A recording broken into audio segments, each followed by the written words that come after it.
ആഗോള അയ്യപ്പ സംഗമം, അതിന്റെ വിജയം, അതിനെ തുടർന്ന് സമുദായ സംഘടനകൾ സർക്കാരിനോട് എടുത്ത അനുകൂല നിലപാട്, ഇതൊക്കെ വലിയ ചർച്ചയായി നിൽക്കുന്നു.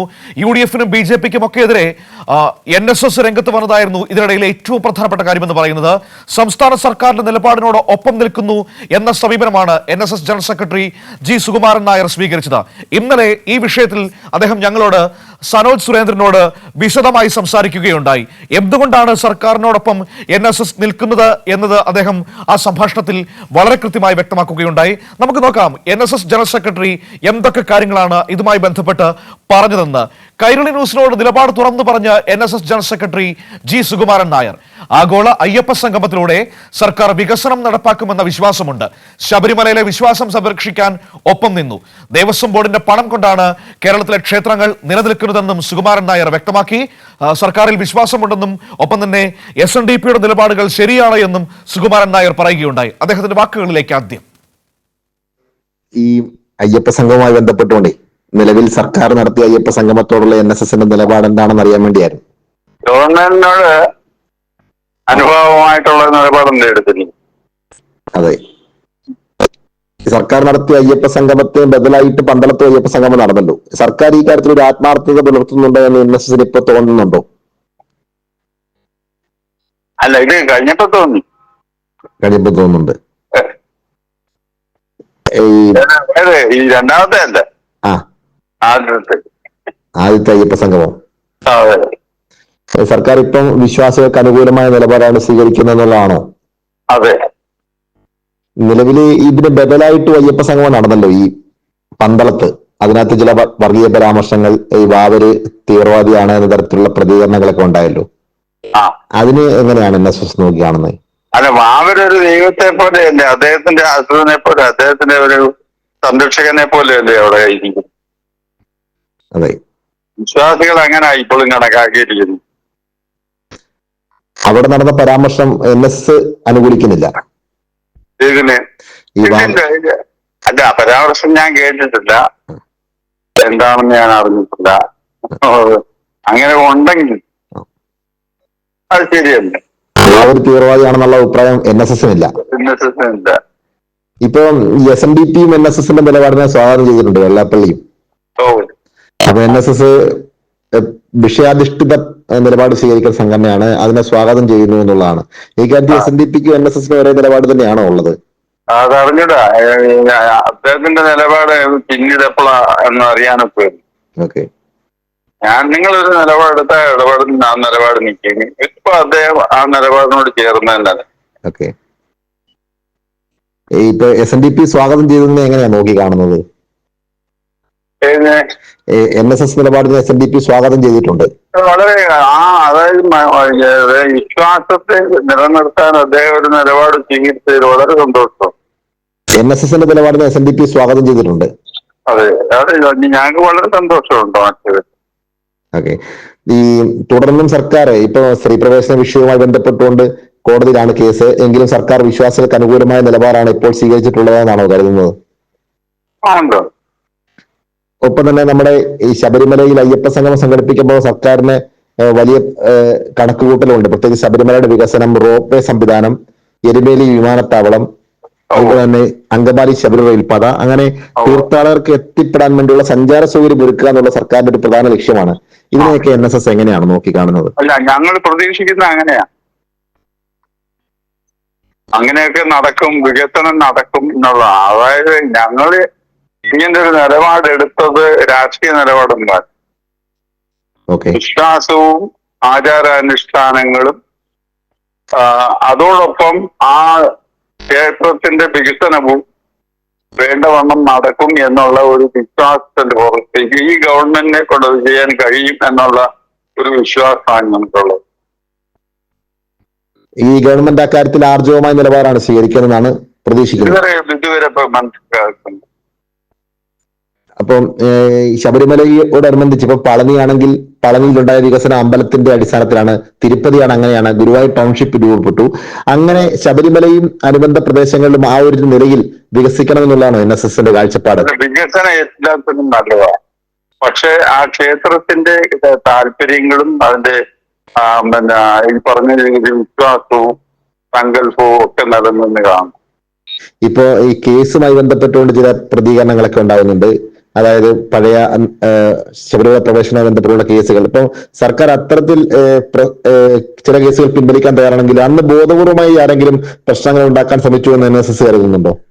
പിന്നെ ശബരിമല സ്ത്രീ പ്രവേശന സമയത്ത് ബോധപൂർവം പ്രശ്നങ്ങൾ ഉണ്ടാക്കാൻ ആരെങ്കിലും ശ്രമിച്ചു എന്ന് കരുതുന്നുണ്ടോ? അല്ല, ആ പ്രശ്നത്തിൽ ഇടപെടണ്ട എന്നായിരുന്നു ആദ്യം ഇവര് ഉദ്ദേശിച്ചത്. ഗവൺമെന്റിന്റെ അന്നത്തെ നടപടി ഇപ്പോഴും തെറ്റാണെന്ന് തന്നെ പറയും ഞാൻ. ഓക്കെ, അത് അവര് തിരുത്താൻ തുടങ്ങുന്നു. മറ്റവർ രണ്ടുപേരും അതിനുവേണ്ടി ഒന്നും ചെയ്യുന്നില്ല. കോൺഗ്രസും BJPയുമാണോ ഒന്നും ചെയ്തില്ല എന്ന് പറയുന്നത്? അതെ അതെ അതെ അതെ. അതെന്തുകൊണ്ടാണ് NSS അങ്ങനെ പറയുന്നത്? അങ്ങനെ പറയുന്നത് കാരണം എന്താ, അതായത് പിന്നെ ഈ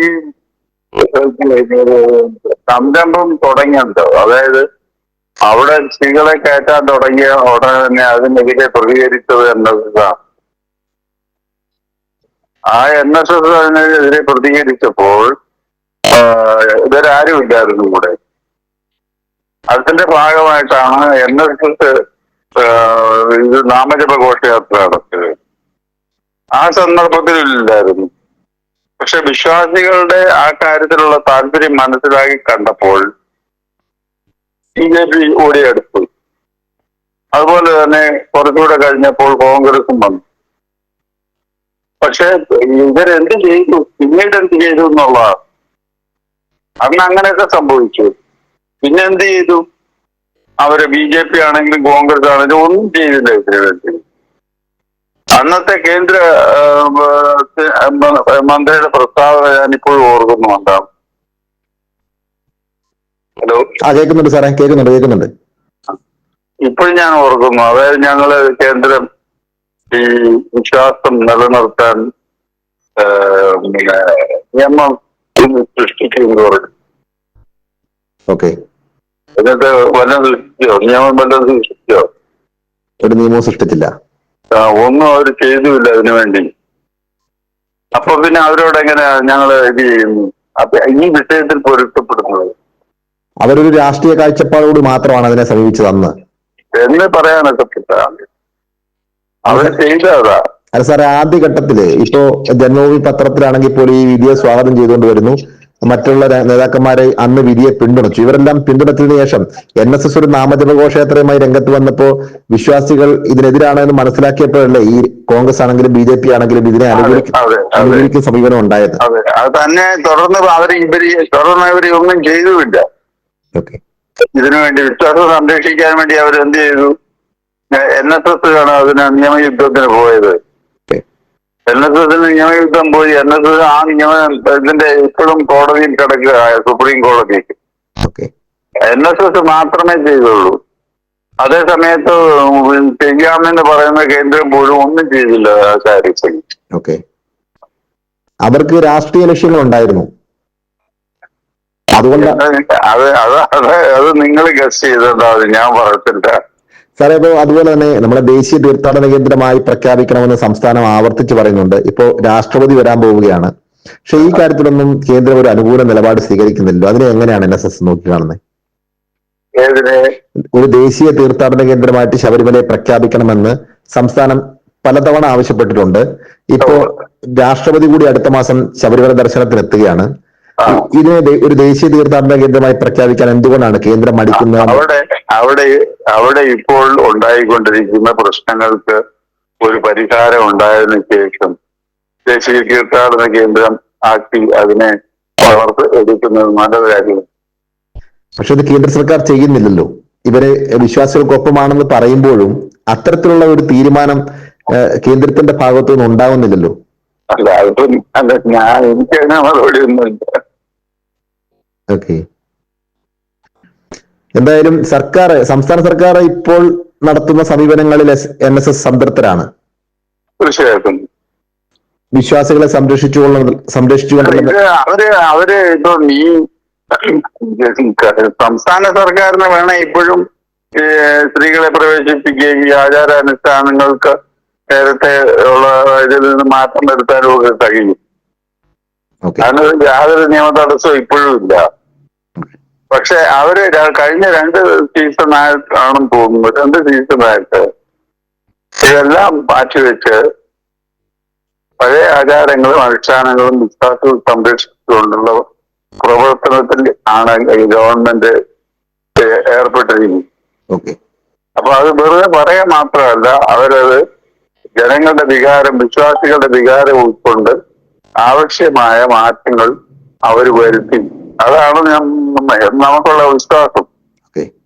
മാത്രമല്ല അവിടെ ഈ മാറ്റങ്ങൾ വരുത്തുന്ന പഴയ നില പുനഃസ്ഥാപിക്കുന്നതോടൊപ്പം തന്നെ പിന്നെ വികസനവും കൊണ്ടുവരാൻ ശ്രമിക്കുന്നു അവിടെ. ഓക്കെ. അതൊരു ഗവൺമെന്റിനെ പറ്റുള്ളൂ, അല്ലാതെ ചുമ്മാ ആചാരമായിട്ട് പറഞ്ഞുകൊണ്ടൊന്നും പറ്റുകയില്ല. അത് അതിന് അർഹതപ്പെട്ട ഗവൺമെന്റ്, കേരള ഗവൺമെന്റിനെ കൊണ്ട് അത് ചെയ്യാൻ പറ്റുള്ളൂ. അവര് ചെയ്യാം എന്ന് പറഞ്ഞാൽ വിശ്വസിക്കാതിരിക്കാൻ തരവില്ല. തന്നെയല്ല, പറയുക മാത്രമല്ല, അതൊരു പ്രവർത്തനം ആരംഭിച്ചു കഴിഞ്ഞു കഴിഞ്ഞ 2 ദിവസമായിട്ട്. ഓക്കെ സാർ, അതുപോലെ ഈ പൊതുവെ ചില കേന്ദ്രങ്ങൾ പ്രചരിപ്പിക്കപ്പെടുന്നത് ദേവസ്വത്തിന്റെ ഫണ്ടുകളൊക്കെ സർക്കാർ അടിച്ചുകൊണ്ട് പോവുകയാണെന്നൊക്കെയുള്ള പ്രചരണം നടത്തുന്നത്. പക്ഷെ മുഖ്യമന്ത്രി അന്ന് പ്രസംഗിച്ചത് കോടിക്കണക്കിന് രൂപ ക്ഷേത്രങ്ങളുടെ പ്രവർത്തനവുമായി ബന്ധപ്പെട്ടുകൊണ്ട് സർക്കാർ ഖജനാവിൽ നിന്നും അങ്ങോട്ട് കൊടുത്തിരിക്കുകയാണെന്നുള്ളതാണ്. അതിനെ എങ്ങനെയാണ് NSS നോക്കി കാണുന്നത്? ഈ ദേവസ്വം ബോർഡിന് കിട്ടുന്ന ഈ പണം കൊണ്ടാണ് കേരളത്തിലെ മുഴുവൻ ക്ഷേത്രങ്ങളും നിലനിൽക്കുന്നത്. സർക്കാർ ഈ പൈസ ഒന്നും കൊണ്ടുപോകുന്നു എന്നുള്ള അഭിപ്രായം NSSന്? സർക്കാർ അങ്ങനെ അഭിപ്രായമൊന്നുമില്ല. സർക്കാർ സഹായിച്ചിട്ടും കൂടാണ് അതിനകത്തെ പോരായ്മ പരിഹരിച്ചു വരുന്നതെന്ന് ഞാൻ മനസ്സിലാക്കി. അത് മുഖ്യമന്ത്രി അന്ന് ഉദ്ഘാടന സമ്മേളനത്തിൽ പറഞ്ഞിരുന്നു. കോടികൾ മുടക്കിയ പല ക്ഷേത്രങ്ങൾക്കും, മലബാർ ദേവസ്വം ബോർഡിനാണെങ്കിലും തിരുവിതാംകൂർ ദേവസ്വം ബോർഡിനാണെങ്കിലും, തിരുവിതാംകൂർ ദേവസ്വം ബോർഡിന് കീഴിൽ 1200 പരം ക്ഷേത്രങ്ങൾ ഉണ്ടെങ്കിലും 100 താഴെ ക്ഷേത്രങ്ങൾ മാത്രമാണ് സ്വയം പര്യാപ്തതയുള്ളത്. ബാക്കിയുള്ളതൊക്കെ ദേവസ്വം ബോർഡിന്റെയും സർക്കാരിന്റെയും ഫണ്ട് കൊണ്ടാണ് എന്നാണ് പറഞ്ഞത്. അത് ശരിയാണെന്ന് വിശ്വസിക്കുന്നുണ്ടോ? അഭിനന്ദിക്കുന്നുണ്ട്, നമുക്കറിയാവുന്ന കാര്യമാണ്. ഓക്കെ. ഈ ക്ഷേത്രങ്ങൾ വിശ്വാസികളെ ഏൽപ്പിക്കണം, ദേവസ്വം ബോർഡിനെ പിരിച്ചുവിടണമെന്നൊക്കെ അഭിപ്രായത്തോട് NSSന് യോജിപ്പില്ല. പക്ഷേ ഞങ്ങൾ അതിനോട് എങ്ങനെ യോജിക്കും? ഇങ്ങനെ ഹൈന്ദവ ക്ഷേത്രങ്ങൾ, പ്രത്യേകിച്ച് ഈ കേരളത്തിലെ ക്ഷേത്രങ്ങളുടെ ഈ സുഗമമായ പ്രവർത്തനത്തിന് വേണ്ടി ദേവസ്വം ബോർഡിനെ കണ്ടെത്തിയത് ശ്രീ മന്ത്രനാഥൻ ഉൾപ്പെടെയാണ്. ഒരു ശ്രമിച്ച് അദ്ദേഹത്തിന്റെ ശ്രമമാണ്. ആദ്യത്തെ പ്രസിഡന്റും അദ്ദേഹമായിരുന്നു. അങ്ങനെ ഞങ്ങള് അങ്ങനെ കുറ്റപ്പറയത്തില്ല. അപ്പോ ഉദ്യോഗസ്ഥരിൽ ചിലപ്പോൾ അഴിമതിക്കാരും ഒക്കെ കാണും, അത് എല്ലായിടത്തും ഉണ്ട്. അതിനുള്ള നടപടികൾ അവരോട് സ്വീകരിക്കും. ദേവസ്വം ബോർഡ് നിലനിന്നെങ്കിലേ ക്ഷേത്രങ്ങൾ നിലനിൽക്കുകയുള്ളൂ. അതാണ് NSSന്റെ ഒരു നിലപാട്. മന്നം ഒക്കെ അതിനുവേണ്ടി പരിശ്രമിച്ച ആളുകളാണ് അല്ലെ? അതെ. ഓക്കെ സാറേ, വളരെ നന്ദി.